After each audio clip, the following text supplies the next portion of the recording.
Thank you so much for coming along today. It's really amazing talking to you. And I have to say, I've been really, really moved by your story. And I just think you're an incredible example of resilience. And yeah, just really amazed to talk to you. So you had, what were you, the trick of the year, internationally, world trick of the year, wakeboarding? Yeah. Um, I mean, that came after the accident, unfortunately. The trick happened before it, but then the awards weren't till after I had my accident. So it was one of those things. It was a goal and an award I'd always aspired to, but by the time I won it, I wasn't able to accept it. So yeah, it was an interesting one, but obviously something I'm really proud of achieving. Yeah, it was something I'd wanted to be able to do for most of my career. Wakeboarder started when you were, was it 12? Around then when you first got your first wakeboard? Yeah, and our family were into water skiing. Mum was one of New Zealand's top water skiers when she was younger, and then just as a family, we would go family holidays and take the boat and go water skiing. And then one family holiday, a friend brought along a wakeboard, and I'd already snowboarded and skateboarded at that point, so immediately I was gravitating, attracted to that, and never water skied again after that. Wakeboarding, yeah, it was just about wakeboarding. And incredible at it, become like an absolute world class athlete, traveled around the world, lived summer to summer, like constantly just living the absolute life of dreams, really, wasn't it? It was. It was. I mean, you say living the dream. The only thing that would have added to it being the actual dream would have been earning an income or enough of an income to actually not be coming home in debt every year and everything. But aside from that, like I wasn't really worried about that too much. I was scraping by and had a roof over my head most of the time, and it was just on the water every day. So that was what it was about for me, and just loved that part of it. Just loved pushing myself and my creativity and my body, and just seeing how far I could go with it. And then it was living on the edge of Lake Ronix, was it? And just absolutely making that just an epic wakeboarding spot. Yeah, and there was so many cool things about that Lake Renwick saga and me, living there, and I mean things that I loved about it that a lot of people would probably maybe not love. Living without power and running water, like it was. I mean, sure, it would have been nice to have a hot shower and stuff like that going, but just running the generator, and it was just like glamping. Really, it was you camping in a trailer and showering or bathing in the lake every day, and alligators in the lake, venomous snakes, a lot of wildlife to be aware of, and a lot of just I mean a lot. We had a lot of fun, and me and the team, and it was kind of a place I put myself into in that position to really um, just to kind of show my value to the team outside of me as just a wakeboarder, and a lot of that value came from the struggles along the way and me having to find other ways to afford to be able to wakeboard and travel. And that, it might have been picking up the hammer and building some ramps and rails and things, that was early on. Even for Wakeboard New Zealand, I built a couple of the rails that we had at our nationals, and then picking up the mic and just I don't know, other random things that kind of gave me leadership skills that weren't on that one path that I thought I was taking toward my goal. There were kind of these sort of side paths along the way that I was somewhat forced to take, but they really added to my career and the opportunities I got along the way. When did you realise that you had the potential to compete on the world stage, or did that evolve over time, or did you recognise that you had a lot of potential, or did you have role models or mentors that help you guide you on the way? Yeah, there was a lot of that. There was from New Zealand. We had one pro wakeboarder that kind of really paved the way for me. His name was Jeff Weatherall, and a good friend of mine. And I lived with him when I was over in the US, and rode with him before I started going over there. But then I had a couple of other buddies who, they were kind of my crew that I'd ride with, Ants and Brant, and they were like 5, 6 years older than me as well. And so when I was in my early to mid teens and learning about wakeboarding and just thriving on it and growing and just learning the new tricks, they were kind of teaching me, hey, like, Orlando's the Mecca. It's where you need to be if you're going to excel at this. And I went to a world champs before I started traveling overseas, and I did okay. I didn't do great, but as a team, we got third. Because a few of my teammates did really well, and that was when I was told, like, look, you got to go to Orlando if you're going to really if you're going to be the best at this. And I think by that point, I'd won a junior nationals, and I was only like, I think 15 at the time. And then, I could have stayed in juniors, but I put myself up in the open men's and started doing a little better in that division. And so it was kind of a gradual thing. But once I did my first season in the States and came home with that first junior world's gold medal, that was kind of what really set it in stone. And I was like, okay, this is, I'm hooked on this, and I've kind of proved that I can do really well if I really apply myself. So yeah, that was me. I was hooked, and pretty much the endless summer from then on. Fantastic. And so you obviously took a lot of risks with wakeboarding. It would require that for you to have such an epic level of skill and to perform what you did. I can't imagine what that day was like in July 2014 when you had the accident and broke your neck. Yeah, I mean, I've been through, as you said, pushed myself a lot before that. Been through other injuries, from blowing my ACL and having a knee reconstruction, and doing the same to my shoulder. And so it was. I mean, it's one of those sports. It's an action sport. You do need to push yourself, and there are certain people in these sports as well that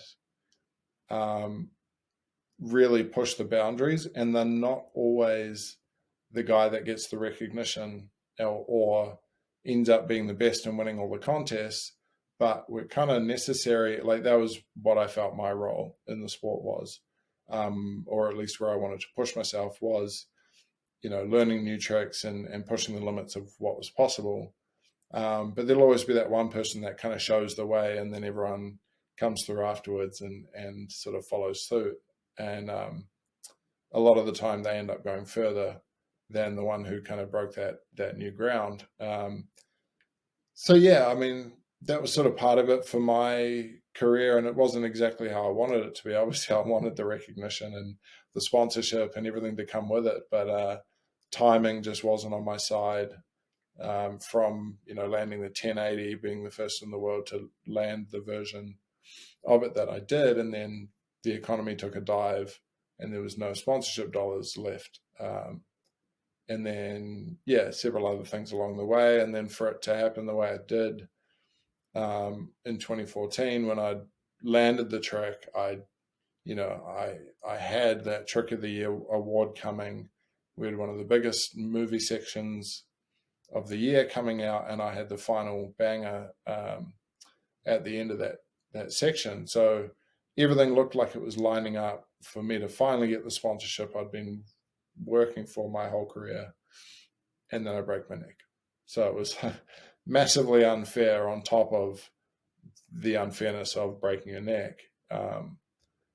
But yeah, it was a heavy day. It was, it's one of those things that, the day started out just as any other day would have, and I wouldn't have guessed, even though I knew I was pushing myself that day, I wouldn't have guessed that would have been the day my life changed and everything got flipped upside down. And it's just kind of that reinforces, the message to say, like, we often put things off to the next day. We're like, oh, I'll make that change tomorrow. and then that next day comes, oh, I'll wait till tomorrow. And so often we do that. And I think it's just so important. And that kind of reaffirms the need to do it now, make whatever changes, do whatever it is that you have aspired to do it today, as opposed to putting it off, because we never know what might happen and we may never get to do that thing again. And so that's the day it all changed for me, on the 6th of July 2014. Yeah. So after your accident, Brad, you must have gone through, so many challenges, so many emotions. How did you sort of pick yourself up, I guess, and move on?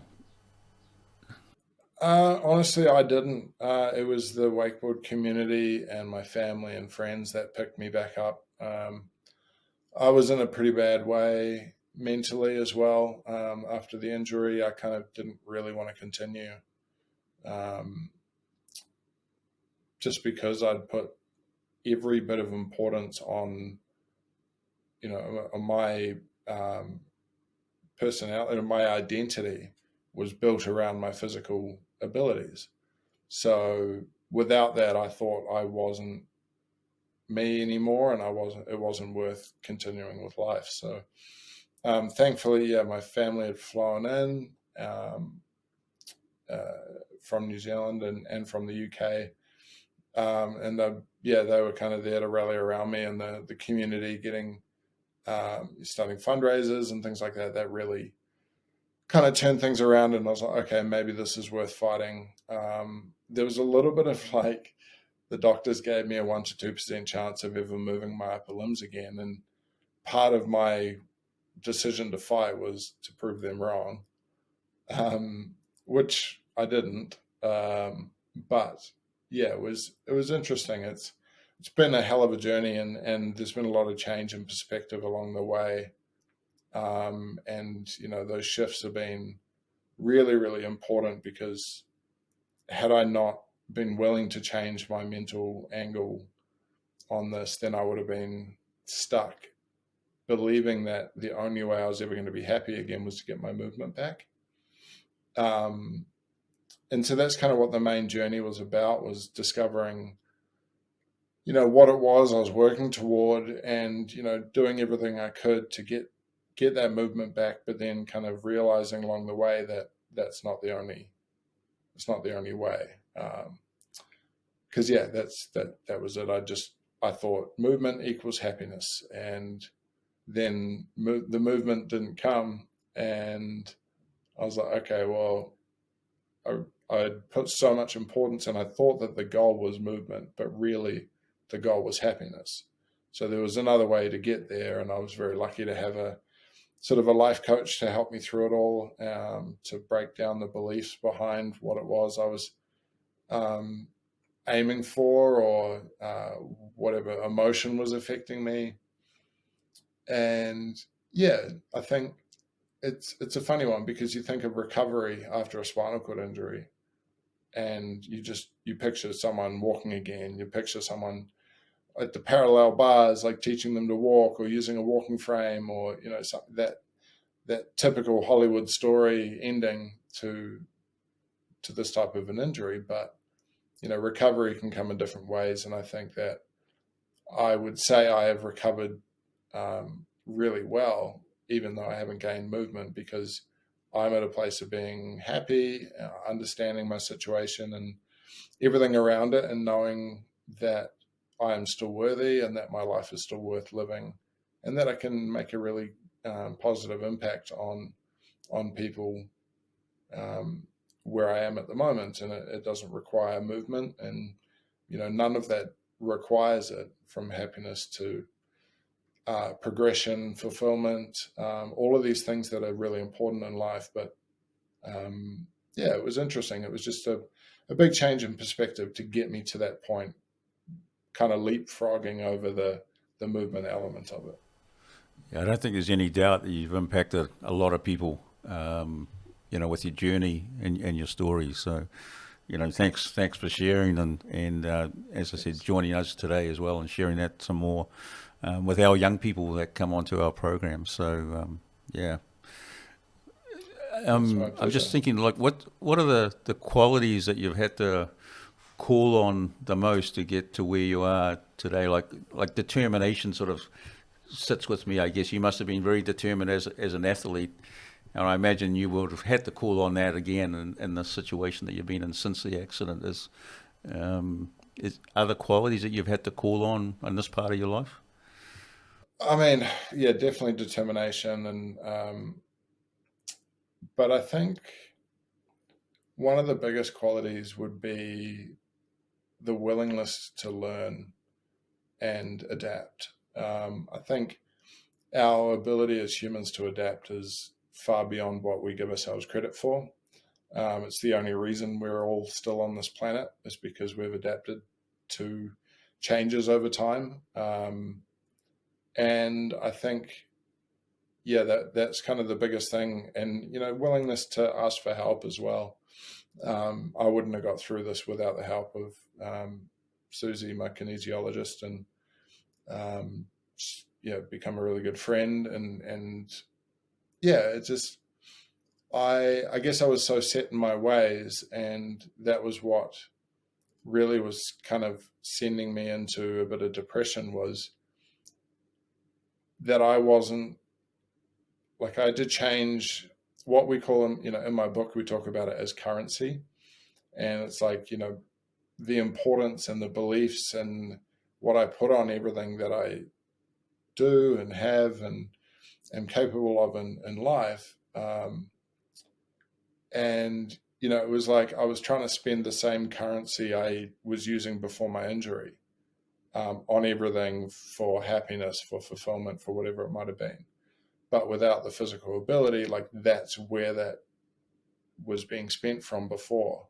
Whereas now it's, it had to change. My currency had to change in order for me to be happy in the life that I have now, and the movement, the physical ability that I have and don't have. So yeah, the currency one was a really hard one for me to wrap my head around at first. But then when I kind of grasped onto it and I learned that, there isn't just one set way of doing things. Even things like, happiness, we're led to believe in life that happiness comes from the pursuit of getting money and cars and a house and all these things that, we think are like a destination that we're going to arrive at, and we're going to be suddenly happy when we have all these things. And sure, like, the right amount of money to be able to survive and be comfortable in life is important. But happiness doesn't come from that. That's not where true happiness is derived from. It comes from an understanding of ourselves, acceptance of our life and our situation and every part of it. And it really, really comes from gratitude. And that was kind of the biggest thing, is learning that choice that we have. We've got that voice inside that kind of can be our biggest critic or our biggest supporter.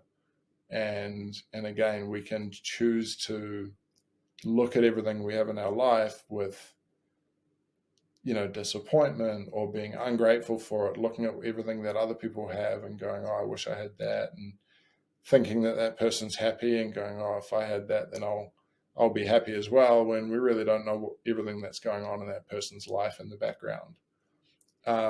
So yeah, choosing gratitude, choosing to go, and like, this was the biggest turning point for me, was changing my, like, the view I had on things. And I was constantly focusing on what I used to have,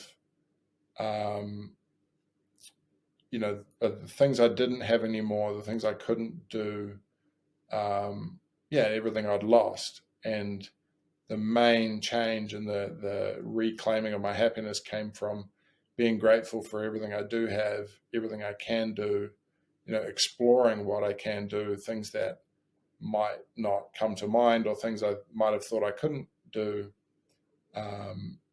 exploring that and kind of discovering, okay, what can I do now? This is the reality of my situation. What can I do? But that gratitude for what I have, the people that are in my life, what I'm able to do, that's really what kind of has gotten me to this point of strength, and belief of myself and my own ability and where I'm at. I really like how you use currency. I've never heard that used like that before, but that made a lot of sense to me. It's Excuse the pun. Yeah, Made a lot of sense. yeah, sorry. But yeah, it's a great way of looking at it, at life, when you're faced with adversity. Yeah, just knowing we have to change when things change around us. Yeah. What would you say to a young person that doesn't have a lot of hope? Feels this is their lot in life. They feel stuck, trapped, whatever their circumstances are. But we were talking earlier about hope is when hope's missing in a young person's life, it's pretty tough. Yeah, that is a tough one. It's because hope can be built within ourselves as well, and a feeling of no hope is generally taught, and it's generally something that is I would imagine put on us by other people, or by a group of beliefs which have come from the way we're raised. But I think hope, obviously it's so important to have something to work towards, and to really feel like there's room for us to grow, and that we're here for a reason, or maybe it's that there's some sort of purpose. And people can get that from different angles. You can get that from religion, or you can get that from being surrounded by a really good group of friends, or I'm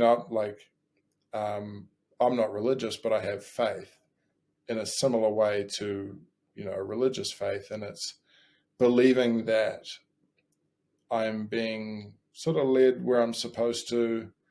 Not necessarily that there's a plan laid out in front of me, but that if I work hard and I want something, if it's meant for me, it'll come my way. But if it's not, then I've learned to kind of come from the belief that I'm being led to where I'm supposed to be going.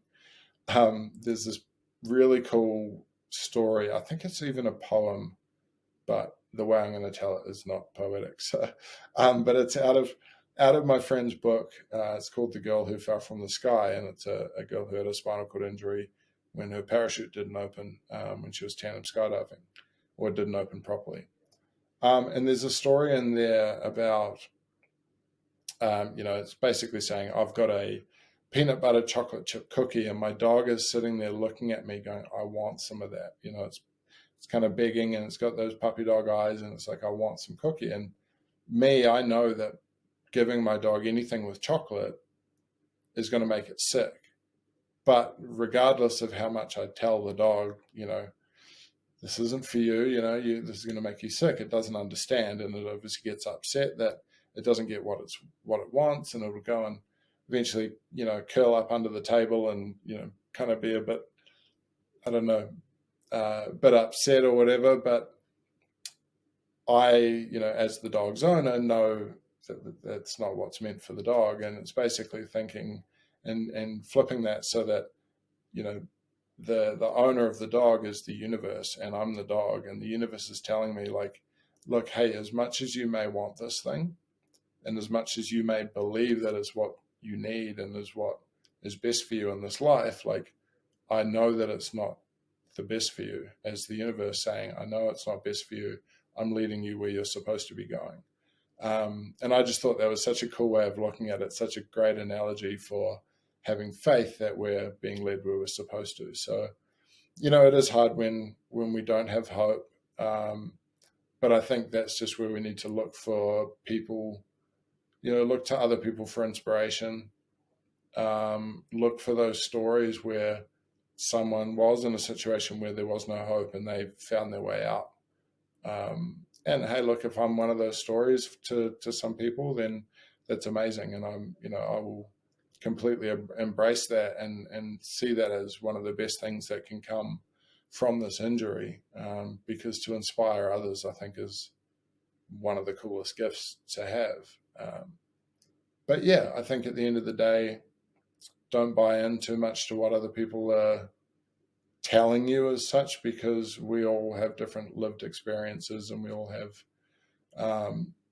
different beliefs and different paths as such. So I think really it's just knowing that we can build that within ourselves. We can build our own sort of belief in ourselves, that self-love, and it's just choosing that inner supporter as opposed to the inner critic. Honestly, Brad, you are just such an inspiration, and absolutely, I've just been so moved by your story and what you've achieved. And I just think for anybody listening, just be so grateful for what we do have. And so you're in a position now where it's literally your head and your shoulders you can move. Is that correct? Yeah. So there's so much. Shrug, yeah. So it's been so much has been taken away from you, but you've still been able to see so much good in the world, and also give so much good and achieve so much. And am I right in saying that you've got a quote around don't be scared of dying and be scared of not living? You want to talk about that a little bit? Yeah, and I think that's something that's come from, from in my book, and just from that, looking at what I can do, exploring kind of what the possibilities are. I've ended up getting into freediving, which is an odd sport for a quadriplegic who can't swim. So I kind of call it free floating or free sinking. But that was just something that came from, again, it was like that story with the dog and the universe, and kind of being led where we're supposed to be going. When I was looking at what I could do, I was like, okay, I could go scuba diving. And then I got told by a scuba dive doctor that he would not give me clearance to go scuba diving. And I was really annoyed, and because that's what I felt like I really wanted. But then I kind of latched onto what he said. The main medical risk was around breathing compressed gas underwater. So for me, I was like, okay, so if I hold my breath, then that eliminates that medical risk. And he's like, yeah, I guess so. But that introduces a whole bunch of other risks. You're holding your breath, you clearly can't swim to the surface. But learning to hold my breath and pushing myself, it brought progression back into my life. I had this really cool camaraderie with my friends who are helping me out with taking me to the bottom of the pool, or that section of the ocean we're in, and bringing me back up safely. And that has brought me so much more than what scuba diving would have. And again, I think that was just a really cool lesson for me, and kind of being led to something better when the thing that we thought we want gets kind of, that door gets closed in our face, but it's leading us to the door that's supposed to open. And I think that was sort of, I did have to have a kind of an awkward conversation with my mum around that, because obviously she had her hesitations around that, and seeing me wanting to do something like that, she kind of questioned it and was like, hey, why do you want to do this? And around that same time, there was a guy who was in the same spinal unit as me, and when I was in the US, same age, same level injury. He was actually a tandem skydive instructor, and they got slammed into the ground, and ended up with the same injury as me. But then around this time, where I was just starting to learn to freedive, he ended up passing away from an infection in the hospital. And I was like, well, Mum, this is a very real possibility of something that could kill me, just the same way that this guy went. And there's a whole multitude of other infections or other things, other ways I could die from being a quadriplegic. So why would I not go freediving and do something that's really going to bring me a lot of joy and fulfillment, and give me something amazing to work toward? Why would I not do that just because there's a risk of it dying? Like when that's just a reality of every day, like, and not just for me, but for everyone. Like you don't have to be doing a double backflip over a mega ramp on a wakeboard to end up in a wheelchair like this. Like car accidents, falls, and not to make people nervous, but it can happen to anyone. So it's about getting out and living to the full extent, so that you're not living life based off fear. That you can basically, there's two places that we're driven from. It's either love or fear. And so I want love to be driving my bus. I want that to be what drives me and what pushes me toward things, as opposed to fear holding me back. And I think that's something that should be applied to everyone's life. There's a quote that I really love that kind of sums this up really well. And it goes, never forget yesterday, but always live for today, because you never know what tomorrow could bring or what it could take away. And it's just really about being present and just knowing that, that we don't know what could be around the corner. It could be something amazing, could be something horrible. So the point is to do it now, whatever it is, and to do things that we enjoy, and don't be afraid to try something new just because there are risks. Obviously, we want to mitigate that. We want to be as safe as possible in whatever scenario we're going into. And same with my freediving. Like, I have safety divers. I have scuba diver at the bottom waiting for me if they're needed. They've never been needed, but they're there just in case. So, it's... And you worked a huge amount on breathing. I mean, how long can you hold your breath naturally for? I have gotten up to 5 minutes and 45 seconds is the record I've done. But this year I've slacked a little bit on the breath hold training. I've been going through a multitude of other sort of medical issues and health problems, and I've got surgery this Friday, which I'm hoping will be the end of this saga, which had me on bed rest for 6 months this year. And coming off the back of 2 years of lockdowns and then go straight into bed rest felt pretty cruel. I was like, why couldn't this happen last year? Well, everyone was on lockdown. But hey, that's just the way things go. And my time on bed rest gave me time to finish writing my book and get that published. And there's positives and the negative along the way as well. How deep are you diving when you're free diving? So we haven't really pushed the depths too much, because a lot of the majority of the training I've done is in a swimming pool that's only 4.5 meters deep. And I remember, like, I used to go to those swimming pools when I was a kid, and I remember, like, struggling to try to swim to the bottom. Like, that was my goal, was to touch the bottom. And then you turn around, you're racing back up, like gasp for air as soon as you come back up. And now I go down and sit down there for like 4 or 5 minutes and hang out and then come back up. But the deepest I've gone was about 12 meters. And that was in a spring in Florida, like crystal clear water. We dove me down into a cave that had like a beam of light coming down. The most beautiful shot. I haven't released any images of it because it's for my documentary, which is the next project on the horizon.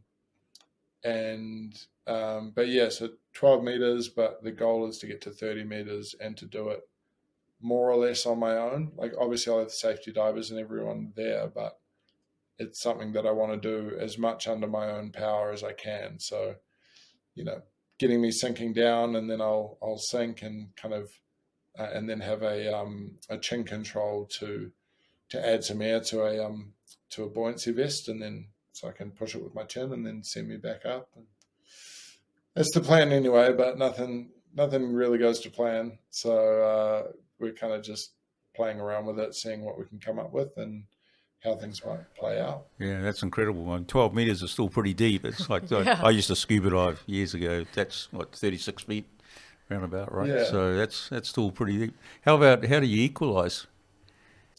So that one in Florida, it's funny because I'd only just started free diving.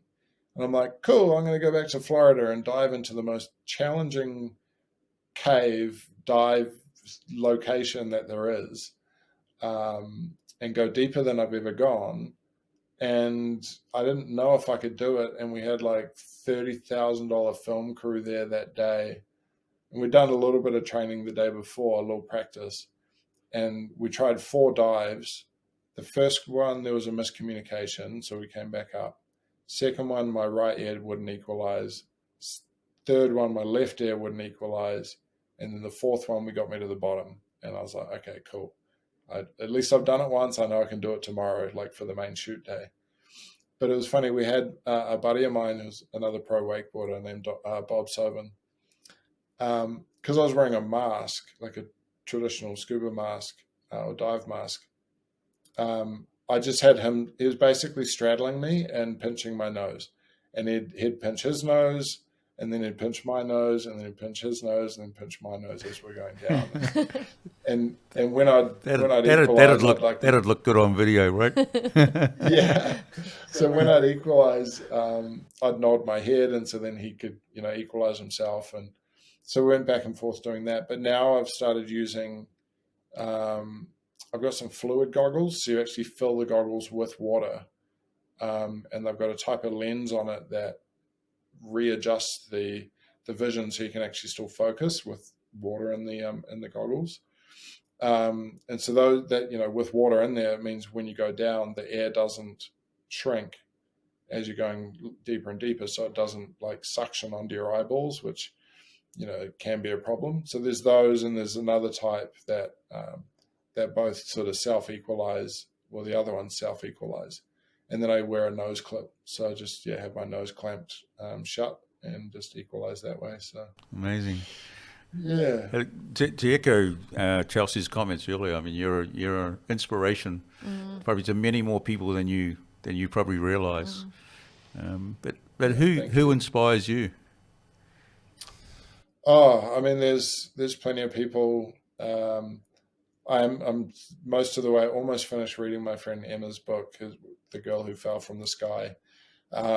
She really inspires me. She's just got such an infectious personality, and just a ray of sunshine. And the way she got to that point, I think was really incredible. There's plenty of people. There are people who have got to the point of walking again. There's Josh Wood, who was a snowboarder who broke himself off, and he's got to the point of walking again. There's my friend Ben Leclerc, who was another pro wakeboarder, but he's now gotten into he's got like an electric mountain bike that he's started riding, which has got me looking into them as well, because I think they've got some with a sip and puff control similar to mine. And he sent me a video of him crashing and like tipping the bike on its side. It's like a 3-wheel bike, and most people would see him, and he's a quadriplegic, but he's got arm movement, but not full control of his hands or anything like that. And anyone sees anyone like us taking a crash like that, they'll be like, oh my God, are you okay? You okay? He sent me that, and I was like, bro, I bet that was the best feeling ever to crash. Like, because we've gone from pushing ourselves and crashing every single day, and that just being a part of us and our everyday, and to have lost that, made us feel like we're wrapped in cotton wool. So, and he came back, he was like, bro, that was the best feeling ever, like to crash. And it's just, obviously you don't want to get injured, but just that feeling to know that we're not completely breakable, and to know that we can still get out and live and push ourselves is just such a cool feeling. And there's plenty of inspiration out there, and it's not just people who have had injuries that I get inspired by. I mean, even my younger brother, went from, just being in not a great situation in terms of his job and things like that. And then he's now the CEO of a Web3 NFT company that's just blown up. And I've seen him build that over the last year and a half. So it's been a huge inspiration, in just a completely different way to where I've always been focused. And yeah, so it's cool. I've actually been doing a little bit of work for him as well lately, and in quality assurance and product testing. So yeah, it's been cool. Amazing. And then, so you mentioned just before your sip and, sorry, what do you call it? Sip and puff. Yeah. Sip and puff, yeah. So you can control your wheelchair using that. And you obviously got the stylus Yeah. too. So, I mean, it's pretty amazing how you do things. Like, nothing's impossible for you, is it? Yeah, and that's the thing as well, is it's like I honestly feel like I could drive a car if they had this set up for it, and maybe voice controls for indicators and windscreen wipers and things like that. But I mean, the trouble is there have been a few times where I've crashed into walls in my chair, so I'm like, okay, if I was in a car, but yeah, it's pretty cool. So I've got a button in the headrest behind me, so I can hit that to go from different modes. But so I'm in drive mode at the moment. So if I sip really hard, then I reverse back, and then if I puff hard, then it drives me forward. Oh, and then while I'm driving forward, then a soft sip or a soft puff will turn me left or right. So it's kind of having that different amount of pressure. But then if I hit my headrest hit the button, let's say I'm in a bar or at a concert and I'm feeling a bit short, then I can press this button and my chair rises up. And I can go up to being about 6 foot tall. And then, and same with like tilting the chair back, which is more of a, I have blood pressure issues. So if my blood pressure starts to drop, then to save myself from passing out, then I just, would tilt the chair back. And that also helps with, taking pressure off my backside from sitting all day. Yeah, it's pretty cool. Like the and that's where I'm, again, the way that we look at things is completely up to us. Like I'm very lucky to be, to have had my injury in this time where we have this technology. And, I use my phone that I connect to my laptop, and I can have a remote mouse, and it means I can have a job and drive my wheelchair and have some sort of an independence. Like, and that, as I was saying, like we have the choice to look at it different ways. And I could be like, oh, I'm lucky that my injury didn't happen 20 years ago or 30 years ago when we didn't have this technology. But I'm also unlucky that it didn't happen in another 20 or 30 years when maybe there'd be a cure. Yeah, so what about Elon Musk and Neuralink? Have you heard about that? Yeah, I've heard about it. It's interesting. It's definitely something that I think could potentially play a part, and not necessarily for getting people walking again. Like that could be, one application, but there could be a way that I could learn to drive my wheelchair using, mind control.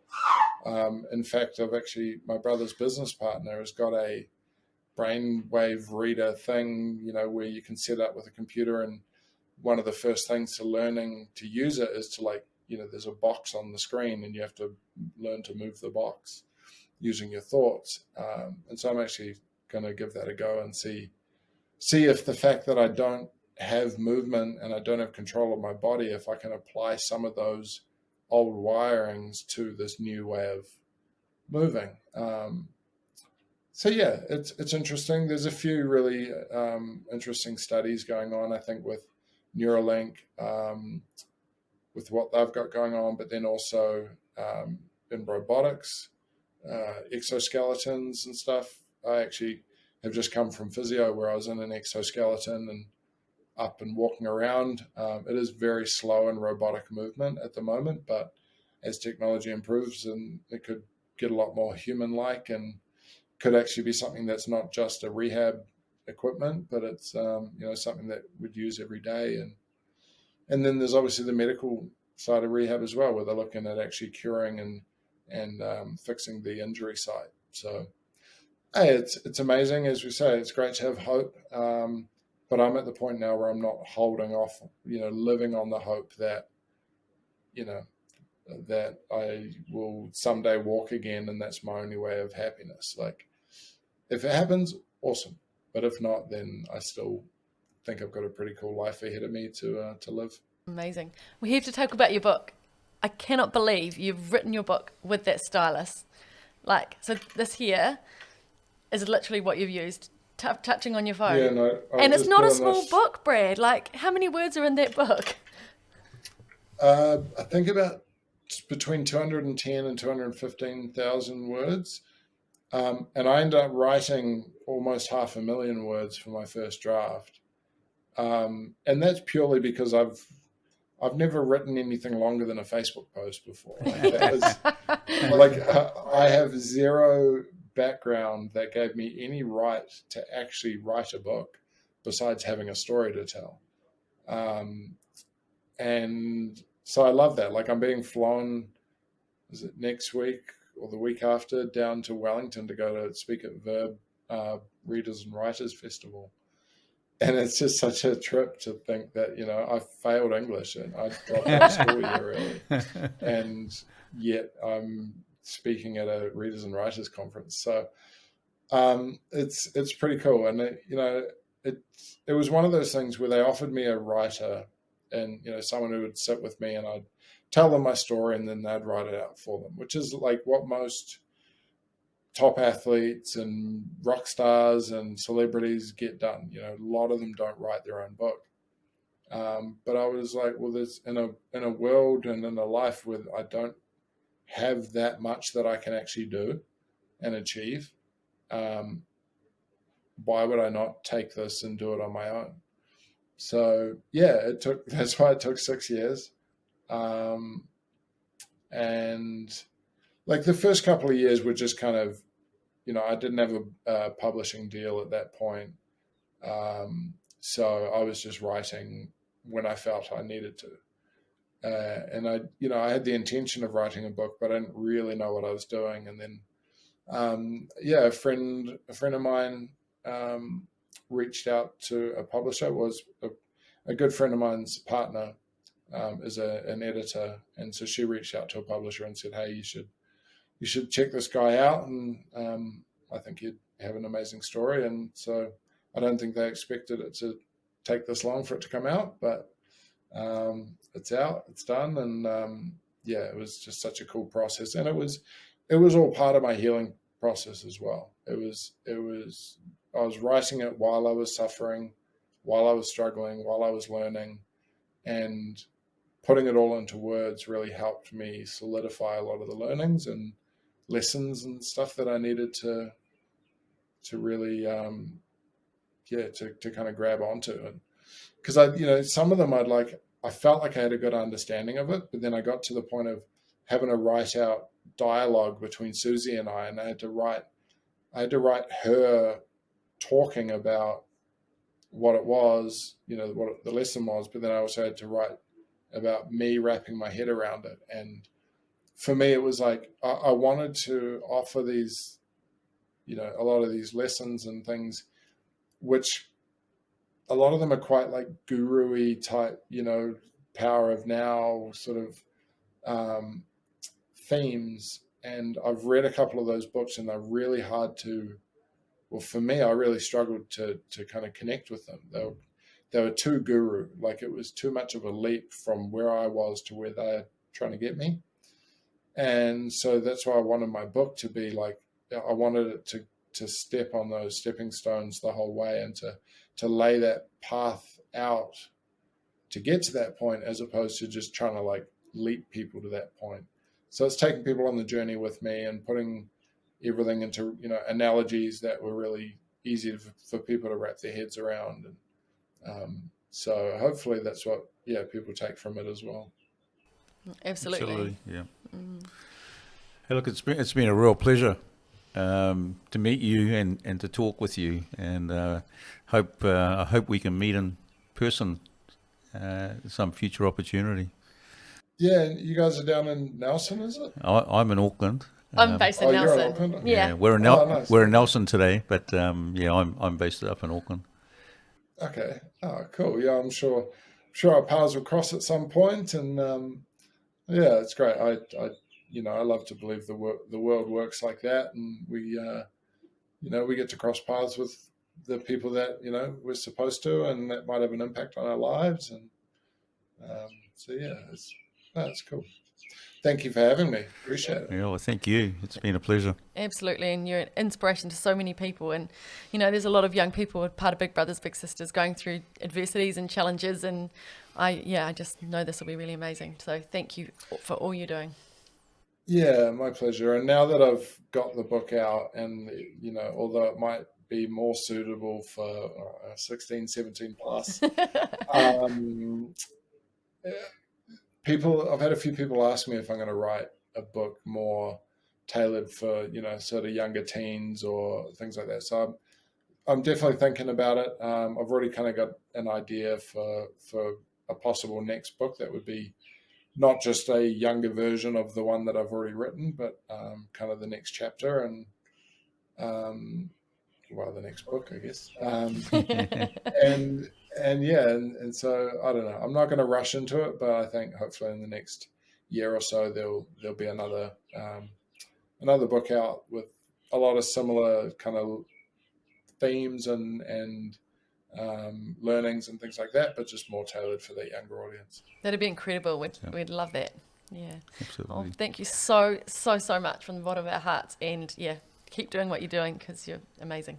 Yeah. Thanks, Brett. Oh, thank you. Yeah. Appreciate having me on. And yeah, any way of having a positive impact, I think so. Yeah.